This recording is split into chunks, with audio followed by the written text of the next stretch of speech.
如你们所见啊，这是我们今年的烟花小队，由他们来打这个年兽。每逢岁末，这群怪物就开始躁动起来。今年还是由我们来对付他们。我们来看一下今年烟花小队的武器啊，还是这个绳索，还有烟花。而今年这个怪兽感觉比去年好像多了不少呀。我们来看一下这个烟花小队能否成功打退这些年兽。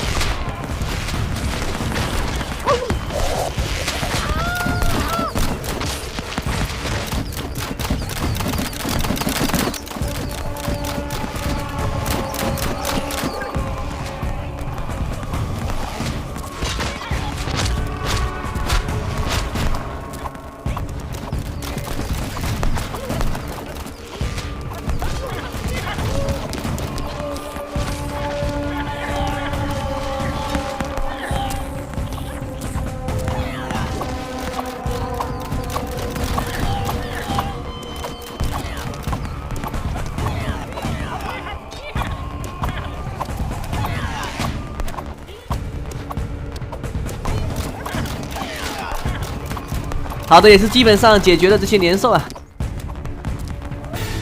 什么？这大家伙就是传说中的怪物蜥吗？好的，没有错，你们眼前出现的这个怪物就叫做蜥。我们今天晚上为什么叫做除夕呢？就是为了打这个妖怪。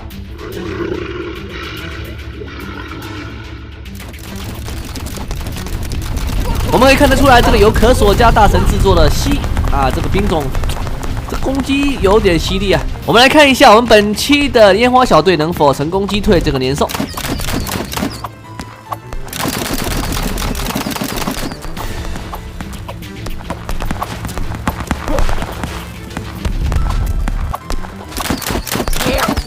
哇，我们今年这个蜥好像特别的厉害啊，比去年好像厉害了不是一个档次的。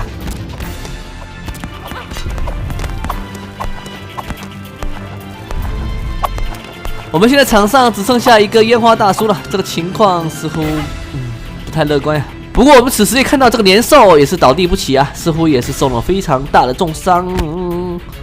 那我们烟花小队就这样。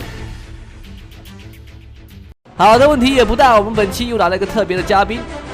烟花弓箭手很强呀，会发出100倍攻击。哇，你们看，发出了100多发的烟花。